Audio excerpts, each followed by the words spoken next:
We're live on YouTube. We live. We're live on YouTube.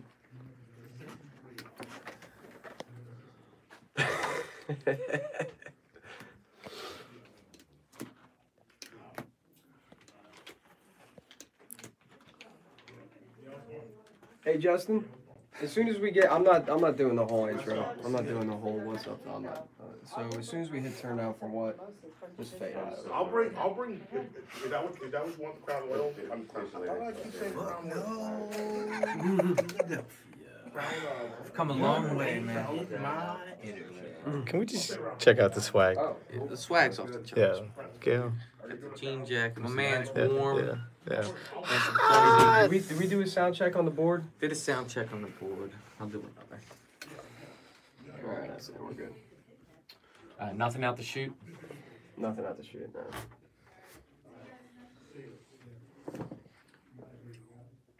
Yeah, as ready as we're gonna be. Old donkey.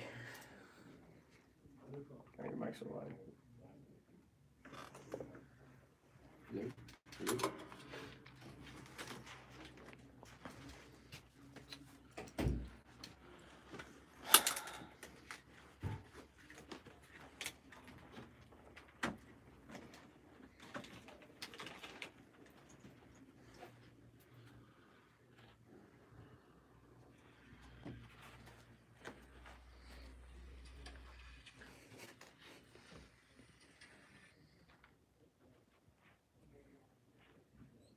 Damn, this dude lost a bet. Had to wear a Cowboys jersey at work today.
What's up, Philadelphia? We are live, all that good stuff. Welcome to 4th and JAWN, episode number 77. We're just going to get right into it, all right, boys and girls.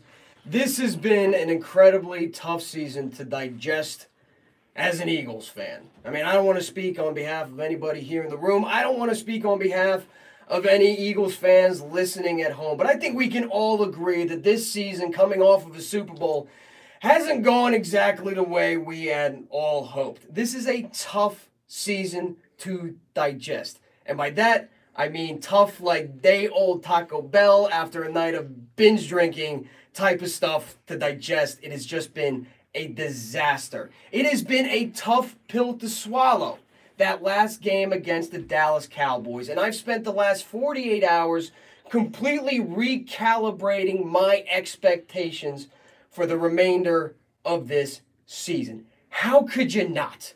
How could you not now look at the Philadelphia Eagles in a little bit different of light than you did coming off of the bye?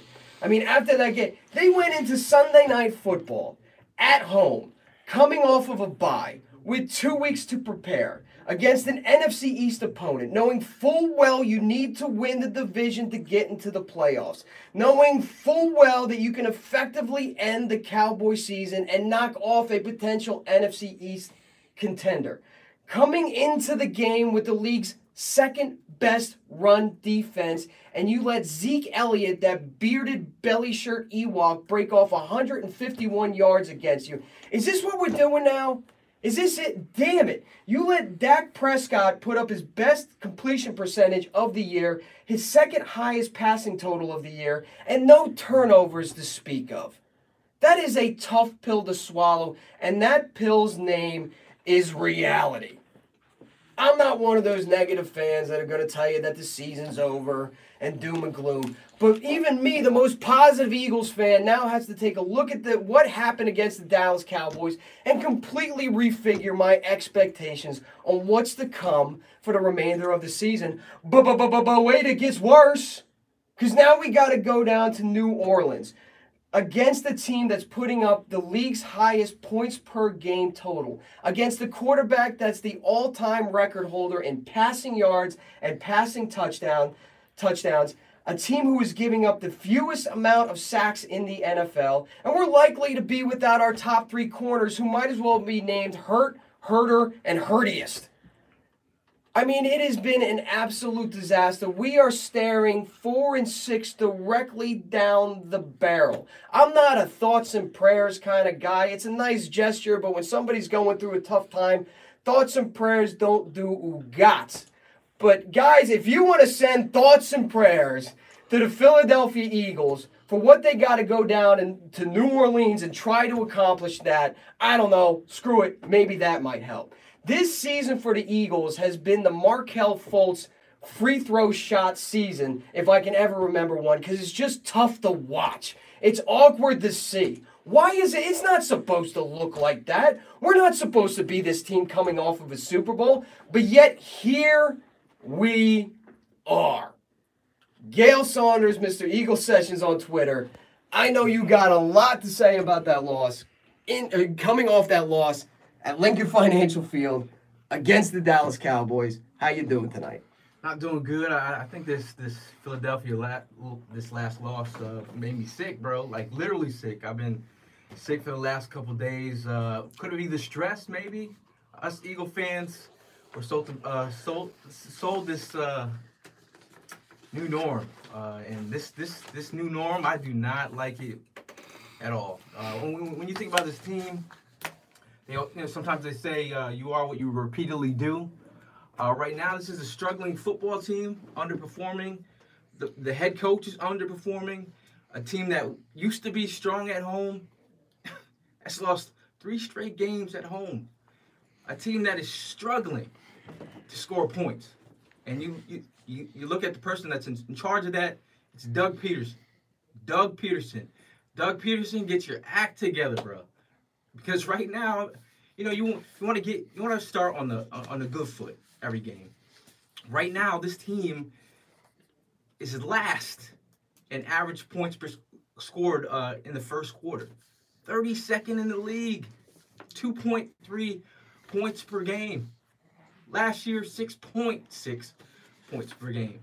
Per quarter.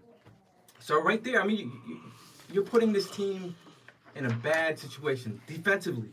The defense is out there way too long. If you look at this last game, we didn't get our first touchdown until 2 minutes into the 2 minutes before the fourth quarter. In an offense that is struggling in the first half, Doug, you can't pass up points. You can't pass up field goals when they're in range. If you're gonna call 2 basic ass plays on 3rd and short and 4th down. If you want to give this team some identity, it starts with you, man. And I don't know if the message is getting stale with the players. I know that the players are banged up. We've had injuries. This is another year of injury bug, but it's an inconsistent football team all the way around. It's inconsistent on defense. It's inconsistent on 3rd and long. Jim Schwartz, I don't know what you guys got going on 3rd and long with these defensive backs playing 3rd and forever. they're playing like 15 yards deep or 10 to 15 yards deep. I think teams are starting to figure us out, man. And the sad part as an Eagle fan is when you're sitting at the game, watching the game, and having that feeling. Like, come on, last season we went into this season. We're watching this team. We felt like we couldn't be stopped. Right. This offense felt unstoppable. But now we're going to games, sitting there in the cold, with the doom and gloom. Like, I don't even know if we can get out of this, or are we going to score points, or are we going to give up big plays? I mean, we talked about NFC Blake Bortles last week and Dak Prescott. Made him look good. It made him look good. Yeah, made him look like a Pro Bowler out there. Decent. But it was right for the taking, man, and we totally dropped the ball. And now we're sitting here with a lot of questions on our hands about this team, and who to blame. But it starts with Doug. Absolutely. This was supposed to be a statement game. Mm-hmm. This was supposed to be the game where the Eagles go into the bye 500, right? But after the bye, they kind of figure things out, and the first thing they do is take care of the NFC East or chalk up another win against the NFC East, against an opponent that could potentially win the NFC East. An opponent that you could essentially bury them. People were bringing coffins to the tailgate. We could have done that to the Dallas Cowboys. And in some ways, it was a statement game. But not the way that we were hoping. The statement that we put out in front of a national audience is this team is not ready to compete. What did they do well? What did they do well in that game? Did the defensive backs play well? Did they stop the run well? No. Did the defensive line play well? Yeah, not against the run. Did the offensive line play well? No. People were in Carson's face all day long. Did the running, was the play, what did you do well? What sort of statement did you make? What sort of identity did you put out there in front of the NFL to let you know that the world champs were back on track and ready to move forward? They didn't.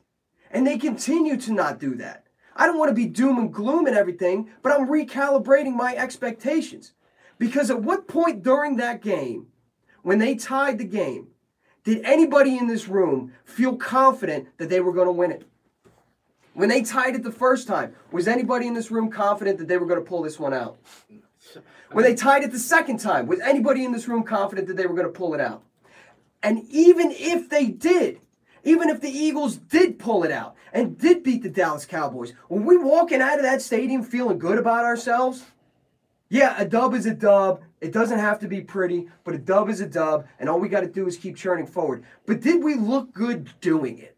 There was a point in time last year, around the same time as we were this year, where we were steamrolling teams, curb stomping teams, getting off the quick starts, absolutely obliterating it to the point where we had our feet up on the seat in front of us at Lincoln Financial Field, leaning back, just enjoying. We were sick of singing the fight song. We were sick of it. And now they tie the game, and I'm sitting there thinking they're going to find a way to screw this up. How could they not? They've shown us that before. Hollywood Hearn, take the mic, man. What's going on, fellas? How are you? Welcome to the wake. Yeah. There's one thing that is kind of just rattling around the inside of my head, and it's been the fact that, like, we've been expecting this team to turn it around all season long, but I can't help but look back and feel like the writing wasn't on the wall. We talked about after the preseason. They started in the preseason, 1-3, and I remember coming in before the show and being like, if they went 0-4, is it something to worry about with this team? And of course, no. Preseason's preseason. But in the back of my mind, I was saying, you know what? This team isn't performing to the level I saw them perform last year. And now we fast forward to where we're at now. Carson Wentz has played 7 games. Carson Wentz's record this year is 2-5. That's not the Carson Wentz I know. And I'm not saying that he's the reason that we're losing these games. I'm saying the reason that we're losing these games is that this entire locker room is just not what it was last year. The mentality's not there. People aren't stepping up.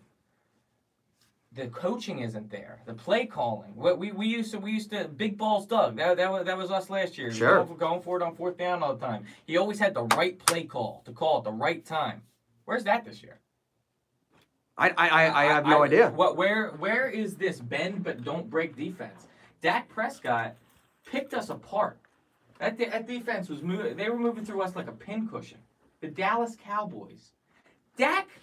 Dakota Rain Prescott was the guy who looked like Joe Montana at the link. Yeah. Explain that. And we talked about how one-dimensional the Cowboys are. How all you got to do is stop Zeke. And the strongest thing we got going on is our run defense. Well, we don't have any strong suits right now. I don't think we have any strengths. I don't see any. None that show up consistently every week. We don't have one consistent unit that shows up every single week this year. No, not at all. And that speaks to like an identity. That speaks to what you were talking about, a message. So okay, let's dive into it. The whole concept behind the new norm, because the whole concept behind the new norm was not necessarily winning championships. Mm-hmm. The concept behind the new norm was the mentality and the preparation and the hard work that it takes in order to win said championship. Mm-hmm. I'm listening to the Brandon Graham show on WIP yesterday, and he's talking about breaking it down to getting back to fundamentals, tackling, form tackling, break it down to fundamentals. I mean, spoiler alert, if it's week 9 and you're talking about fundamentals, especially when it comes to tackling, things aren't going well. Yeah, you're way behind. And last year the message was that underdog mentality after the Super Bowl was the new norm, and the preparation that it takes to win a championship. Going into the season was, what was it? Embrace the target. Embrace the target. And then Doug's trying to say, hey, pressure's off of us. Mm-hmm. Nothing message-wise coming from the coaching staff I can see being implemented on the field. I'm not seeing a lot of drive. I'm not seeing a lot of desire. And Doug Peterson, even in his press conference, is talking about, looking at, I'm sick and tired of hearing about the man in the mirror. We could play that song through this in every single press conference that they're doing about. But they're talking about like self-reflection at this point in the season. Go ahead and play that.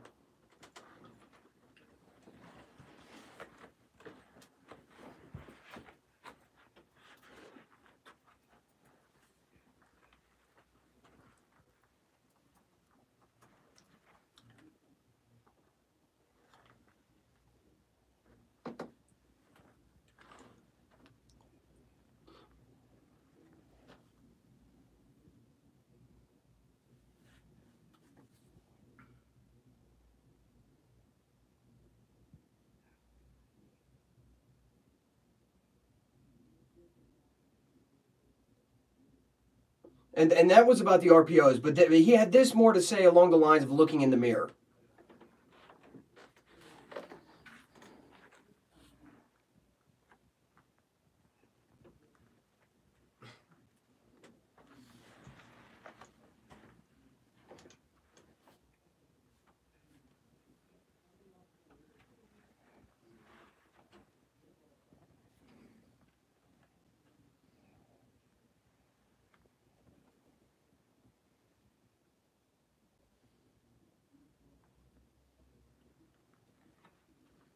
If you're talking about your players getting extra film study in, getting extra preparation, extra workouts, that is the anti-new norm. That is the anti-new norm. This should be an expectation. Put questions out there too, though. What's that? About are they getting enough sleep? Are guys out there partying too much? But they shouldn't be. I know, boy. That's not the new norm. And getting back to the RPO thing and kind of getting figured out by the league, that's not a good sign when your head coach is talking about, hey, when you're the Super Bowl champions, everybody's trying to break down what you do well and either copy it or figure it out. Mm-hmm. Because on Monday Night Football, the San Francisco 49ers were breaking out some RPO stuff as well. But defenses, as far as the Eagles concerned, have sort of figured out this offense. And you can look no further than the first quarter stats all year long when it comes to this football team. That's concerning to me that Doug Peterson thinks that just because the run-pass option was so successful last year, that he thinks that it's just going to work again this year. Like, he's the one that said that when you win the Super Bowl, other teams are going to come and they're going to break down your footage and they're going to try and figure you out. Yeah, that's exactly what's going to happen. But people like Bill Belichick and other coaches that build dynasties, they get creative and they switch it around, and they're a different team every year. You gotta different adapt. Game plan. You have to adapt to the league, and exactly. We're talking about teams trying to figure us out, and you could look at the amount of targets that Zach Ertz had. What do you have, like 16 16, targets? 14 for 16. Everyone in the NFL, hello, Doug. Everybody in the NFL and Carson, hello. Everyone knows we're going to Zach Ertz. Yeah. You can look to the second drive of the Eagles' drive. Yeah. Who picked him off? Van Der Esch. He was just sitting in the pocket waiting because he knew. If you do your tape study, you know the where. ball's going to Ertz, yeah. And that, we talk about that eye bang to Zach Ertz. It's happening every game. Mike, you got something from Twitter? Not something from Twitter yet, but do you guys really think we're missing Frank Reich a lot? We're gonna get to that. You got something from Twitter? No, actually nothing from Twitter. It's actually in my mind because we could talk about the offense is so slower than through past starts this season in general. I just really think Frank Reich is a major factor. All right, we're gonna get there. If you got something from Twitter, Yeah. let me know. I want to get back to, and you touched on the New England Patriots, because that's an interesting concept. Because if you look at the New England Patriots and their prolonged success over the last 15 years, the offense hasn't always been the same. No. I mean, it's been a high-powered passing offense with Randy Moss, and then when they got the two tight end sets with, Gronk and Hernandez, the was whole killer. offense was predicated around those two tight ends. And then when they didn't have that, or Gronk was injured, or Hernandez wasn't there, it was a running back by committee drill. So he always, and then when Wes Welker was there, the offense was kind of surrounded around the slot receiver and stuff like that. So he's adapted his offense to not only the personnel, but self-scouted himself to the point where it's hard to get a read on what the New England Patriots are going to do from year to year. Or from game to game. Or even from game to game. And I want to get back to the first quarter stats because they're troubling. I looked into it, and as I'm looking at my notes here, I almost have to reread it and recheck it again because to say it out loud is going to be rough. Eagles have been outscored 21-32 in the first quarter. 14 of those points, 21-32, 14 of those points came against the Giants, which is the only time the Eagles had the lead at the end of the first quarter. Eagles are 80 points to 78 points after halftime, have held the lead 5 out of those 9 games going into the half, but 2 are against the Titans and the Panthers, 2 games which they choked away the game in the fourth. Going back to the first quarter, if you take away the points that were scored in the first quarter against the lowly New York Giants, the Eagles in 8 games have scored 7 points in the first quarters.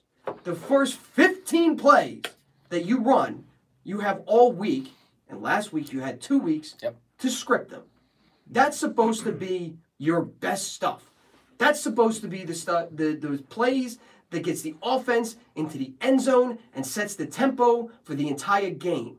You were setting no tempo whatsoever. You were getting outscored. Only once did you have the lead coming out of the first quarter. Unacceptable. Unacceptable. That comes down to coaching. Because the execution part, you can only, I know Doug in the press conference was blaming execution. Sounds like Chip Kelly. Almost sounds like Chip Kelly a little bit, doesn't it? Because when you've been figured out, you all of a sudden want to start talking about execution. When the reality of the situation is, in the first quarter, the script that you're putting together ain't getting the job done. So switch it up.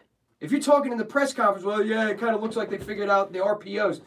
No kidding, dude. Yeah. Switch it up. And then you start thinking about it. I'm like, the only time that this team shows any sign of life is when they go up tempo. Yep. Or, they get a first down or a couple runs. They got like a short down to work with. But, I mean, right now, they're averaging 6.6 points in the second quarter, which ranks 17th. So right now, in the second and third quarters is where they're, strong. They're 21st in the fourth quarter. But overall, if you can't get up on teams in the first quarter, it's very troubling. And when we're playing a team like New Orleans Saints next week, if you get behind, it's over. It's over, It's Johnny. a wrap. It's over. They're going to put up 21. If that's the way you're going to play and you're not going to put any points on the board, that means you're going 3 and outs. You're not scoring. No long prolonged drives. And Drew Brees is coming right, and that defense is going to be gassed. I mean, you bring up Chip Kelly. Remember Chip Kelly's problem. 3 and outs, 3 and outs, 3 and outs, 3 and outs. Defense gets gassed. We're down. And now all of a sudden you become one-dimensional. And it's happening this season. You're becoming one-dimensional. I mean, it's so easy for even me. I'm a big proponent of, got to run the ball more. Got to run the ball more. It's tough to run the ball more when you're already down, when you're getting outscored, when you're already playing from behind. It's hard to have that sort of dedication, at least in the coach's mind, to run the ball when you're playing catch-up the entire time. And have you guys ever seen a head coach that is so afraid of the thing that is working? Josh Adams was out here breaking off runs for 6.7 yards a clip. He had 7 rushes for 47 yards, and he had the most carries in the game, 7 carries. But between him, Corey Clement, and Wendell Smallwood, they had all of 14 carries all game long. I mean, I think it's something that you have to look forward to them, trying more of, because out of all their backs in the backfield, that's the guy that's has at least some speed to get you there. So I think, he did flash that 25-yard run, right? With his first carry of the game, right? And so what makes you veer away from that is my question. If you got something that's working like that, why? He's got a little Andyitis. Yeah, that is the symptoms of the deadly Andyitis.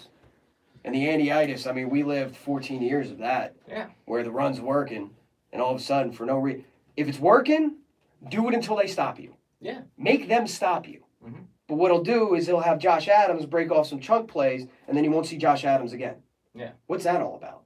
Doesn't make any sense. I mean, some of his play calling is baffling. I mean, you got a third and 1, and you go empty set. What do you, as an offensive lineman? Yeah. I'm looking at my coach. I'm like, it's 3rd and 1, man. If we can't get 1 yard, we don't deserve a first down. Nope. But you're telling a defense, we are not running the ball here on 3rd and 1. I mean, there's just so many, or calling a screenplay, and the play is 6 yards behind the line of scrimmage when it's 3rd and 2. Yeah. I'd rather have the ball in Carson Wentz's hands when the game is on the line. There's situations that you just what kind of plays do you call? Even on the last play of the game to Zach Ertz, he ran what he didn't get to the sticks. So what kind of route did you call on that? Like, it's little things. It's like, what is going on? But specifically talking about that 3rd and 1 play, that I'm not sure if they were in the red zone, but I know they were in Dallas Cowboys territory. Right. And they go empty set there. And then they go for it on 4th down. Everybody in that stadium knew what the play call was. And it was the play call that really should have been the play call on 3rd and 1. They're running it on 4th and 1. But by that time, you've already laid your cards out. I mean, if we in the stands know what's coming, the commentators know what's coming. The people watching at home on TV, they know what's coming. Jason Garrett ain't that smart, but he ain't dumb. No. He knows. The Dallas Cowboys know what's coming. And those linebackers, they have those percentage. They're like, all right, this is what they want to know. They've been studying that for weeks. They know what play is coming. So, I mean, you're not fooling anybody, man. And it almost seems like a scrambling. Now it's just a scrambling. Because he's got his nose dived into the play chart, and I just feel like he's scrambling to find something that's going to work, to find a spark that's going to work. Almost like when he called the Philly special on the first game of the season. Like, all right, hell, we might as well dust off the Philly special. None of this stuff's working. But now all of a sudden it gets to like, okay, we talk about execution. We're really harping on the coaches. But as an individual who didn't necessarily poo-poo the departure of Frank Reich and John DeFilippo, all right, who didn't poo-poo it off, but I dismissed it a little bit because this was a collaborative effort. There was a lot of offensive minds coming up with that game plan. You take a look at the success that Frank Reich is having in Indianapolis right now, and there's an easy excuse there. Andrew Luck's back, right? You got your quarterback back. Right. And then you take a look at Flip and there in the Vikings, and you take a look at the success they're having. Well, it's not Case Keenum. It's Kirk Cousins. He's just a better quarterback. But even me, who kind of dismissed all that stuff, I can no longer look past the fact that two offensive minds were in that room that are now not and finding success elsewhere. You look at Frank Reich with the Colts offense. In 2017, granted Andrew Luck wasn't there. That's a big proponent of it. But don't poo-poo it off. The offense was ranked 31 in the NFL.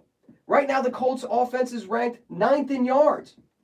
Points per game offensively, last year the Colts were ranked 30th. 16.4 points per game. Now they're 6th at 28.9. Close to Far where higher than the Eagles. the Eagles were last year. Mm-hmm. Even flip down in Minnesota. I mean, it's incrementally better. It's not a huge number, but it's still incrementally better.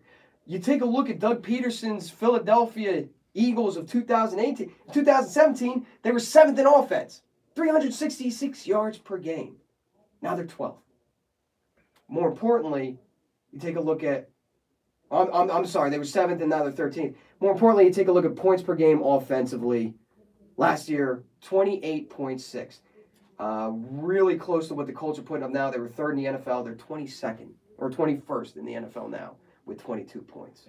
Yeah, I mean, DeFilippo and Wright, it's been on record that they were parts of the third down offense and the red zone offense. Mm-hmm. And they're no longer here. Yeah. And it's pretty obvious right now. That's the missing ingredient. And it's also obvious in the scripted play calling. Frank Reich was scripting those plays. I mean, the thing that you think about is like, all right, well, Doug was calling the plays last year, but the plays that were presented underneath him by the coaches that were in place, they were putting a nice full plate on them, a nice plate to pick from. But now can we start looking at, Mike Groh and Press Taylor? I don't know. As the guys that are bringing the plays to attention, like, we have to. These are the things that we have to start questioning at this moment. It's hard to look at the success that DeFilippo and Reich are having in their own respective places and look at the lack of success that we're having and not find a correlation there. Yeah, Justin, you got some audio from the Colin Cowherd show. Not that I'm a big fan of his, but him and Trent Dilfer did speak on it a little bit.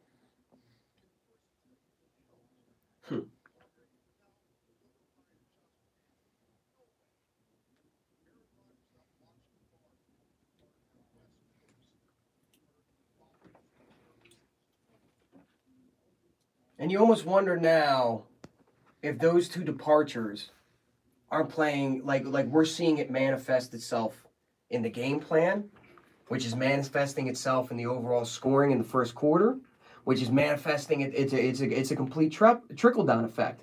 And Frank Reich and DeFilippo, that's just one layer. Yeah. Another layer is just the overall injuries. I mean, if you look at the injuries that the Philadelphia Eagles have accrued during this season, it's not an injury report. It's a freaking obituary. A 3-page newspaper obituary. Mac Hollins still has yet to see the field. Timmy Jernigan still has yet to see the field. Richard Rodgers, who was designated for return, still has yet to see the field. Mike Wallace, IR going into Week 3. Jay Ajayi was injured reserve going into Week 6. Derek Barnett, IR going into Week 8. Mike Wallace, IR going into Week 3. Wait, there's more. Ronald Darby just IR'd this week. Rodney McLeod, IR'd going into Week 4. Alshon Jeffrey missed the first 3 games. Carson Wentz missed the first 2 games. Sidney Jones missed the last 2 games. Darren Sproles missed the last 7 games. Corey Clement missed 2 games. Lane Johnson, I believe, missed a game. Jason Peters has been in and out of games. Chris Maragos has missed 3 games. Jalen Mills missed 1 game. Not sure when he's going to be back. I mean, the list just goes on and on and on. It is just unbelievable, the injury. And Elliot Shore-Parks on 94 WIP had an interesting article where he listed out the injuries, kind of comparing them from this year to last year. Yeah. And last year, where it was a next man up mentality, and we were like, man, this injury report is loaded. We suffered a lot. it pales in comparison to what we're dealing with now. Is that like a coaching thing, like a training thing? Are they not preparing their bodies in the right way? I don't have an explanation why the injury bug, it's not an injury bug, it's an injury hive. It's like a swarm of bees just stinging this entire roster. Yeah, I mean, a lot of people have been questioning that on the timeline So I was about to say. about you know, The reporters as well. the medical staff, because there are new pieces in place Uh-huh. in that medical staff. Yeah. So, you know, like, how are they handling some of these injuries? If you want to look back, you look at Darren Sproles, a guy who's been dealing with a hamstring injury, Mhm. and all of a sudden he gets back into practicing and gets hurt. Like, whose call was that? Who had him go on the field in that situation where they could have said, all right, we'll wait one more week on him. So you look at those kind of situations, you have to think, all right, what is it? And Doug Peterson was getting a little bit snippy with reporters when they were asking him. They're like, there seems to be an abundance of soft tissue injuries that are occurring this year. And to which he just replied, well, I'm not a doctor. So the tension is of this season is obviously getting to him and the coaching staff, and it's permeating into the locker room because there's no confidence. I mean, one of the toughest things, I mean, if you look at the secondary and what kind of, you know, play they were putting up last season, I mean, you have guys that are riding with clouds gone. You have both your first, second, and third string corners are gone now. Yeah. You know, hopefully we get Mills back and you know, Jones back, but it's the way that we're watching these cornerbacks, their performances on the field have been insanely rough. Yeah. Yeah, everybody wanted Rasul Douglas. You got Rasul Douglas. Hey, Mike, you got something on Twitter? Yes, from Johnny on Twitter, he said, I think the league bought into Doug's schemes like the league did with Shep. He says the league, he's pretty much like Benny over here. He says it's a league of adjustments. It appears it's actually like a good job of just even change it up. That or he can't put a scheme into action due to lack of personnel with the injuries with the depleted team. How do you guys even feel about that? Like, do you think, just since with all these injuries happening, like it was similar to last year, do you think these injuries are like taking a huge toll and just making it like the play calling like really limited? Yeah, I think there's a situation where regardless of player who's on the field, some of the play calling has been super off. You know what I mean? I thought if you look at the games, we're not losing by much. Mm-hmm. You know what I mean? Like, I think it's the little things between, you know, the scheming and stuff. I think, you know, I'm more concerned about that. Yeah. I mean, Chip Kelly got brought up, and every time Chip Kelly gets brought up, like I Makes hear your his blood name, boil. it just Chip Kelly. I don't think we're in a situation where Doug Peterson is Chip Kelly. No, he's not dismantling the team in No, that Chip way. Kelly was what? Like, I want to clarify that so people don't like spaz out and think that I'm No, preaching yeah. like Doug Peterson is Chip Kelly. Chip Kelly was a one-trick pony. He wasn't a good coach. He wasn't a people person. He wasn't a locker room guy. He wasn't a player's coach. Bullheaded. He was bullheaded, and it was his way or the highway, and never made an adjustment whatsoever, and tried to fit round pegs in the square holes, and it was just terrible. Doug's way more of a player's coach. Doug has the capability to turn this around, but as a first-time head coach now in his third season, and with success coming early to him, Mm-hmm. and with some departures of his coaching staff, which inevitably will happen again. I think Deuce Staley's going to get a hard look at as a head coach next year, possibly by Cleveland, maybe. But I think he has the ability to turn it around, but it's a hell of a time to have a learning experience when you're trying to defend the championship. Do you guys, this just popped in my head. Let me get your guys' thoughts on it. Do you think that Chip Kelly in his, I'm sorry, you got me off. I got it all chipped up. Doug Peterson. Do you think Doug Peterson's success last year was probably a product of Frank Reich and DiFilippo, but do you think there was a lot of, like you said, he's a first-time head coach, and he was in his second year, he's in the Super Bowl. Do you think there was a part of that was just flying by the seat of his pants and just happened to be picking the right moves versus... I think he had a lot of help. I think it truly was a cumulative effort on the part of the Eagles coaching staff in order to formulate game plans, specifically offensively. I think Jim Schwartz had his hand on the defense, and that was his baby. Yeah. But especially on the offensive side of the ball, I really do think that it was a cumulative effect of everybody putting in their input and a lot of voices in the room to formulate the best game plan. It wasn't a totalitarian sort of situation like maybe a New England Patriots is, because Bill Belichick runs that show. Right. Period. It's a Bill dictatorship, Belichick, but it works, but it works because the man is brilliant. Yeah. Doug needs to find that ability to be able to learn from what everybody has given him, and the first year, not failure, but the first year growth period, and the second year phenomenal success, and the third year coming back down to reality. He needs to surround himself with people who are going to help him as far as input goes into the game plan.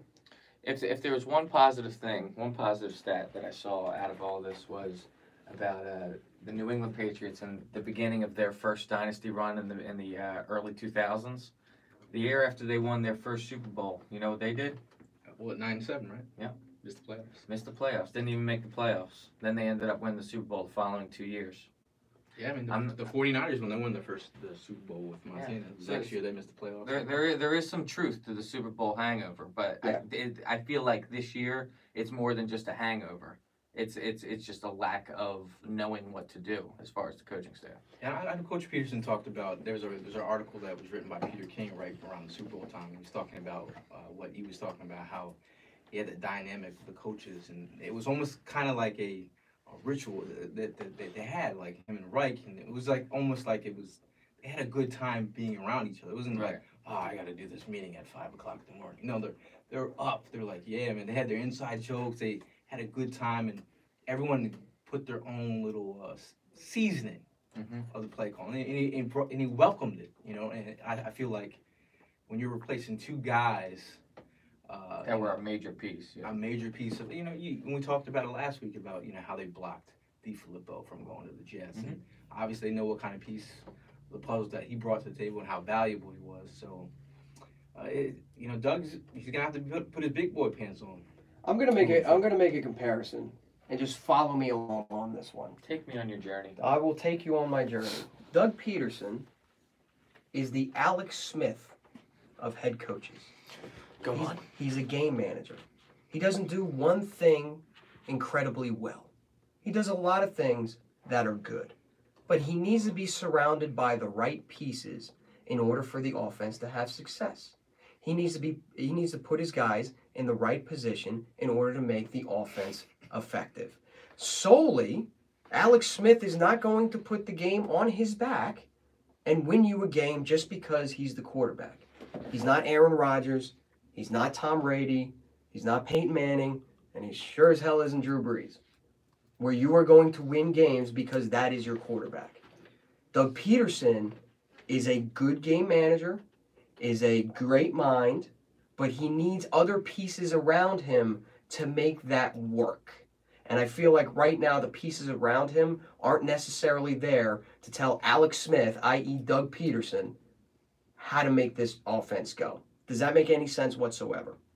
I'd say Alex Smith on steroids. Alex Smith on steroids. With the aggressiveness. Okay. He's a little, Doug Peterson besides that is aggressive. Yeah. Now but when he's confident. Now it's coming off weird. His aggressiveness is coming off weird. It's mistimed. Because it's mistimed. Aggressiveness in the name of desperation comes off as desperation. You know what I mean? Aggressiveness when you're confident comes off completely different. That's when you're laying it out on the table. You know, when you're just being aggressive for the sake of hopefully creating a spark and maybe this is going to work. Right? Like, I guess we ought to try it. That's desperate, and that's what Doug Peterson is kind of coming off to me right now. As far as let's move on, touch on the Saints real quick, because right now the Saints are giving the Eagles 8.5 points. 8.5 points. 56% of the action is going to the Saints. The over-under is 54.5, with 76% of the action going on the over. Oddshark.com has the predicted score of the Saints 36, the Eagles 17. In order to avoid that score, and for the Eagles to win, and avoid going 4-6 and digging themselves deeper into a hole, what do they need to do in order to find any sort of success down there in New Orleans against the NFC's number 2 seed? First and foremost, they got to get up in the first quarter. Yes. They got to score points. Defensively, we've played really good defense against Drew Brees in the past. You collapse that pocket and get to him. That's where Fletcher Cox made his money.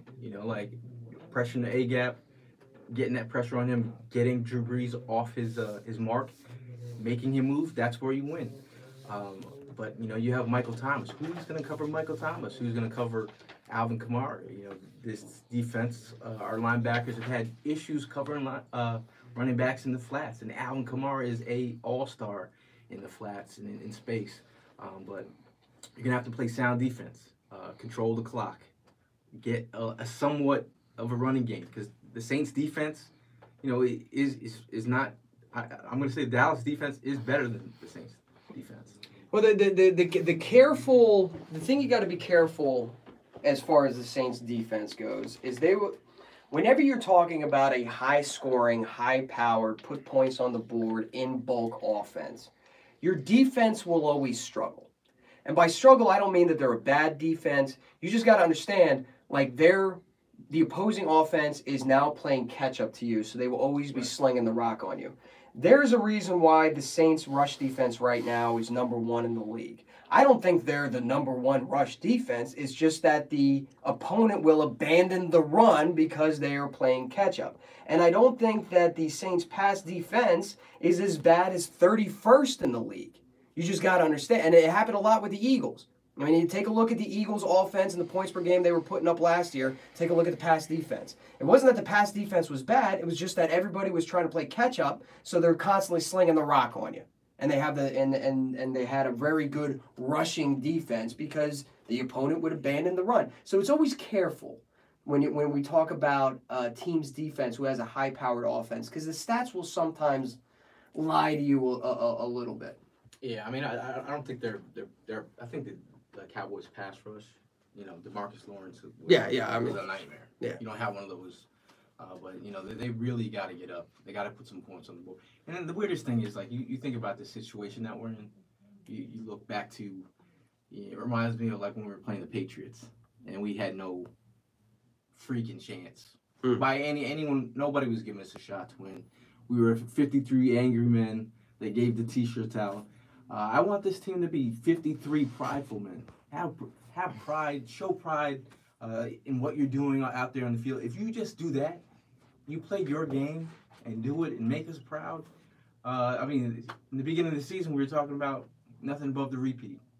Yeah. We've downgraded. Then we downgraded to nothing above the NFC East. Now we're like nothing above the embarrassment. Yeah. Like we're at a stage where we're like, okay. How the mighty have fallen. Have some pride in what you guys are doing, gentlemen. That's all we're asking. And it was to make us proud, just seeing you guys play football that we know that you can play. In order to beat the New Orleans Saints, the Eagles are not only going to have to do what they do well, but they're going to have to do what they don't do well a hell of a lot better. Because touching on that we like to make that New England Patriots game up there in Foxborough, the comparison to what we're facing down in New Orleans. But remember how we won that game. We won that game on turnovers. Right now, the turnover differential, we're 24th in the league. We're -6. Special teams. They got big plays out of special teams. I believe they ran one back on a punt return. Yeah, you need your special teams to make a play for you. You need your defense to create turnovers to get the offense back on the field. You need your run game, which right now is suffering, to be effective, because you need to chew up as much clock as humanly possible to keep Drew Brees off the field. He can't hurt you if he's on the sidelines sitting on his helmet, going over his Microsoft Surface and running over, different looks and stuff like that. If he's on the sideline, he can't hurt you.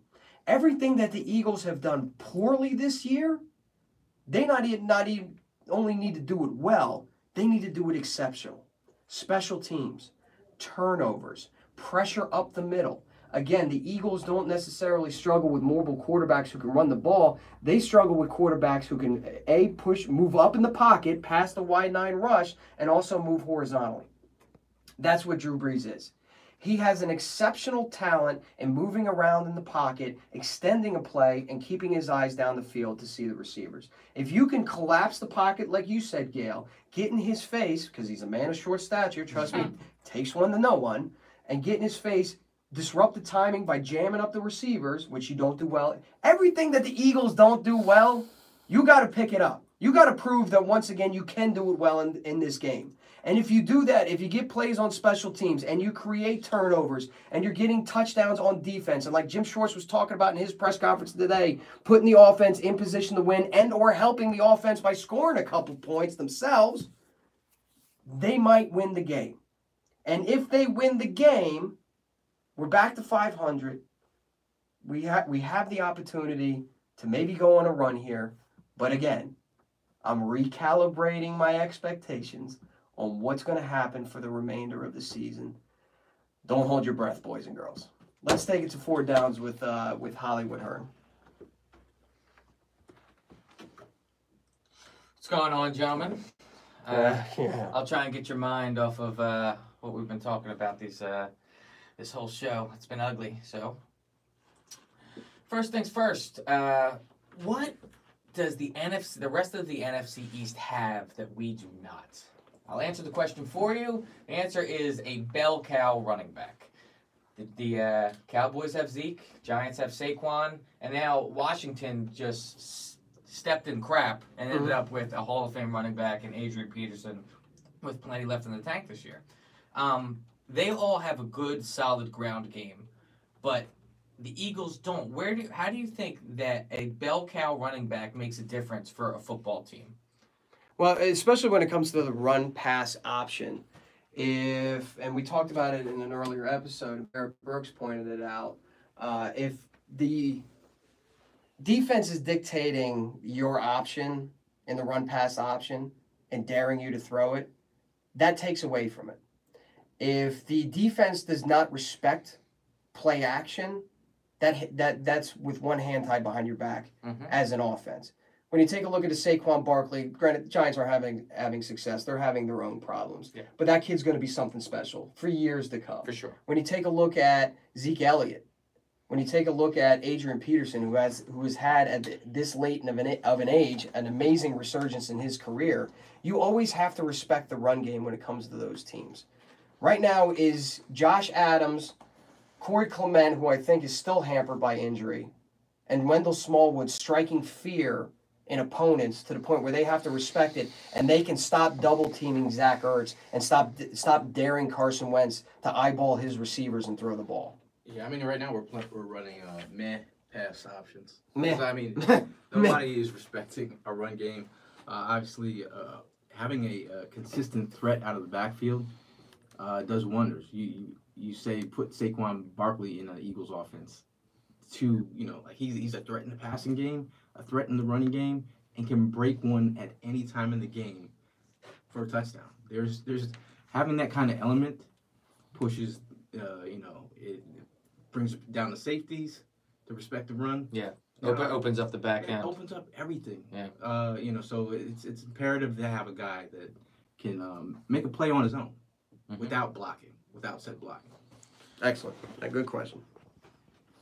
So, a guy that a lot of us that we've talked about believe could make a difference. One Mr. Le'Veon Bell will not be playing this season after not reporting to the Steelers practice today.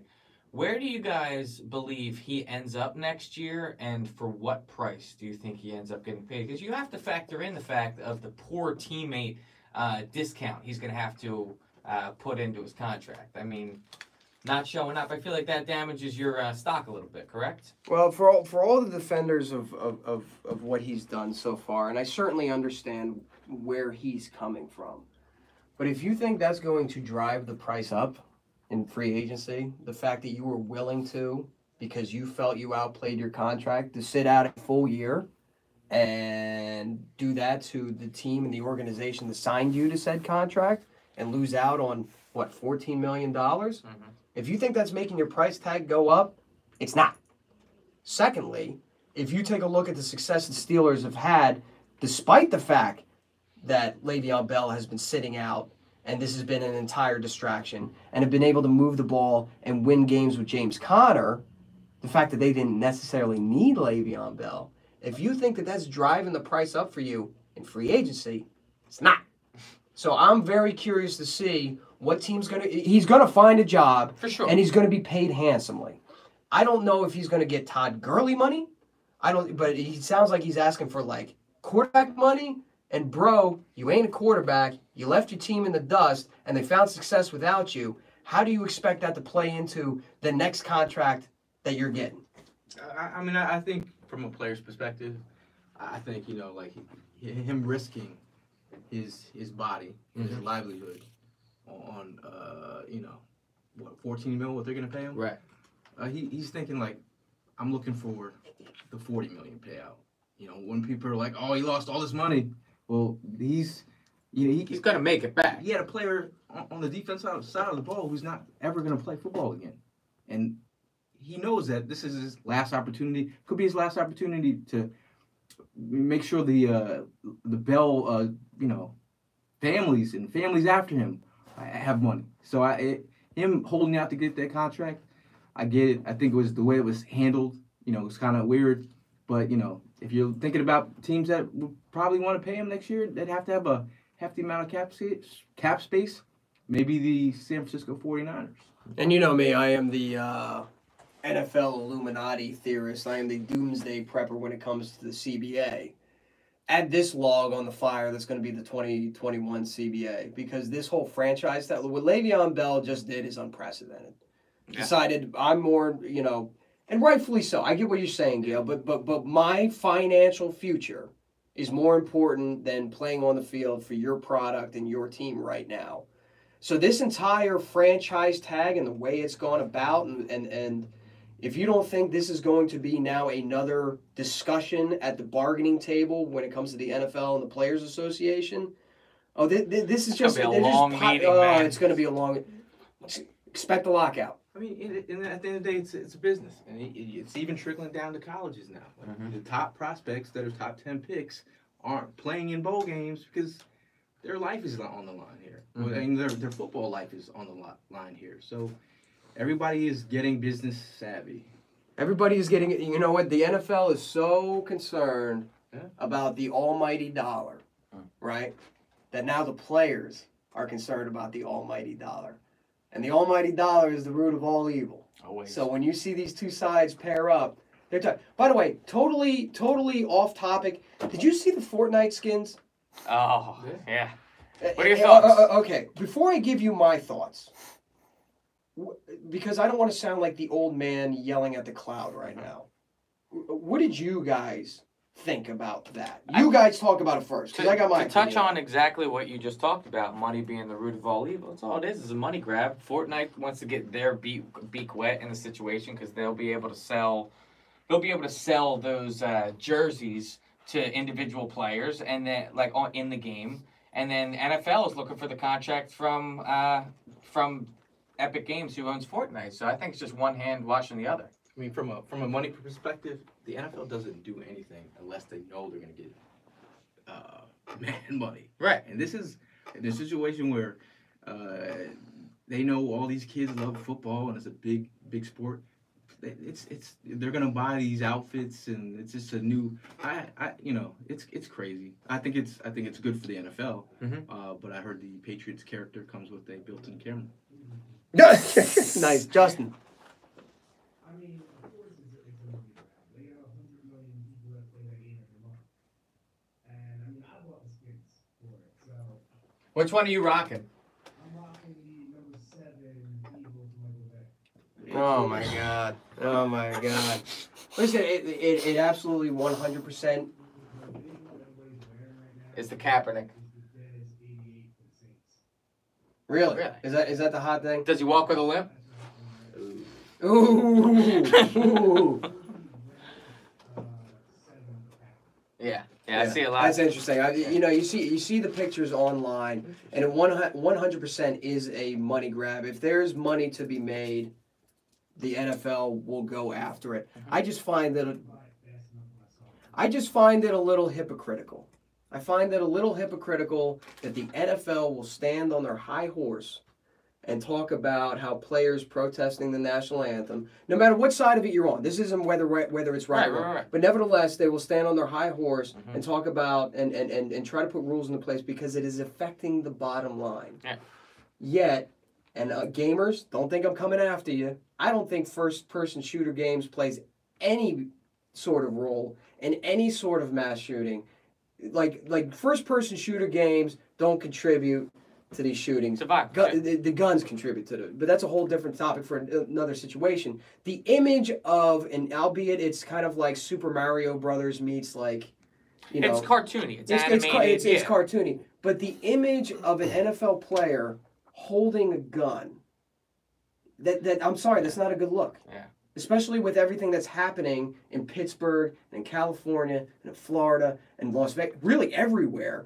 You're not going to have NFL players holding guns. Yeah, I mean, someone in their NFL's campus brought that to her attention, but then they probably put a magnifying glass on the amount of money they're going to rake in before they get the backlash. If that said backlash comes, they've already raked in that money. They're very, they've already got they're very selective on the stances they want to make, and if there's they're very selective on the stances they want to make. And if there's money to be made, then it really doesn't matter what the stance is. NFL That's the bottom Illuminati. line. It's the NFL Illuminati. I'm telling you. What do we got? So we went on a little tangent there. All right, sorry. What do we? No, third down. Oh my God, we're on third down. All right, go ahead. So apparently Mexico City lucked out this year. Well, they did originally when the schedule was set, because these guys, I don't want to bring out the swear jar, had the greatest matchup of the season with the Rams and the Chiefs going on down in Mexico City. That was going to be this Monday night.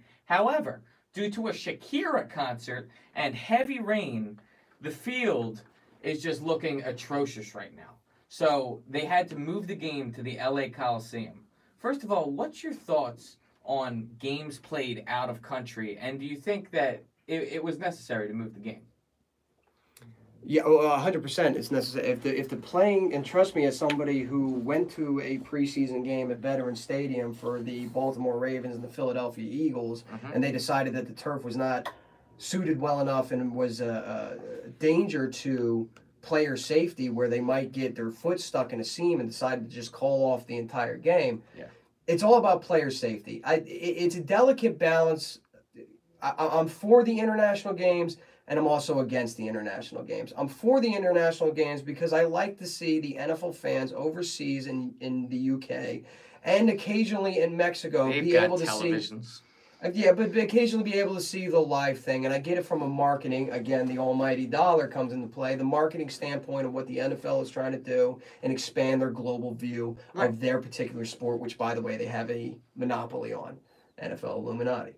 But you have to rely on the fact that that stadium is going to, you cannot put yourself in a position where player safety now becomes an issue, where you're at a stadium that doesn't have the proper facility management to be able to either resod something in a hurry, or the people within the league that take a look at the event calendar and know full right and well that, hey, there's a Shakira, and I don't know if there's I hope you guys enjoyed that Shakira concert. Yeah, because it cost you. Yeah. It cost you. Did you guys see pictures of the field, by the way? It's atrocious. It's disgusting. It looked like in front of the Art Museum steps on February 9th. Yeah, after the parade? Yeah. It's just terrible. I'm a little torn between, I mean, I do, I think international fans should get an opportunity to see games. But from a standpoint, I'd rather watch some of these games at home. Like for us, Well, the fact that watching the what was it, the Jags and the Eagles game at like 10 o'clock in the morning. And there's also a team that's losing a home game. Right. I mean, it just has to factor in. Yeah. For the average NFL diehard, but it is what it is. I'm up for change. They experimented with a couple games. I think it was Buffalo Bills home games where the games were in Toronto.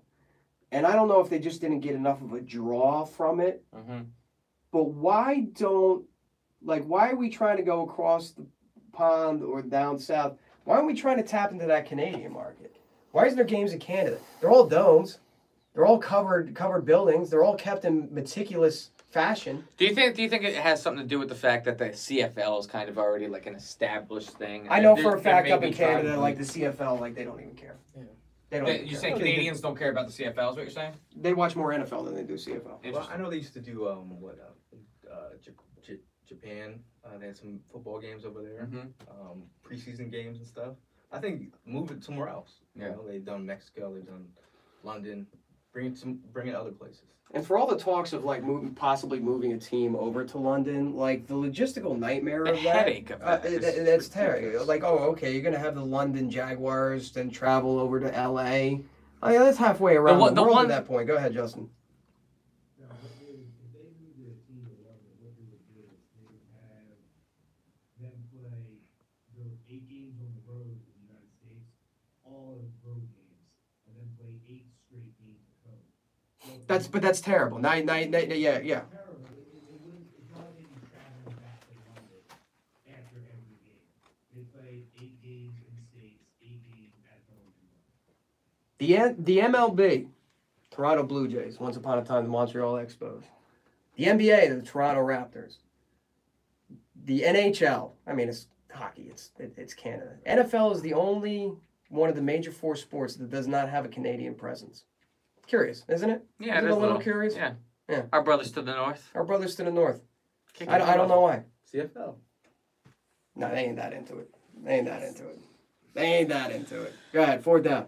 We're running late. Oh, Yes. So, boys, I'll keep this quick. Pro Bowl voting is officially open. What Eagles are receiving votes? God. Malcolm Jenkins, Fletcher Cox, Zach Ertz. Zach Ertz for sure. Carson Wentz. Carson Wentz is going to get a nod. Anybody else? Anybody else come to mind? Maybe Brandon Brooks.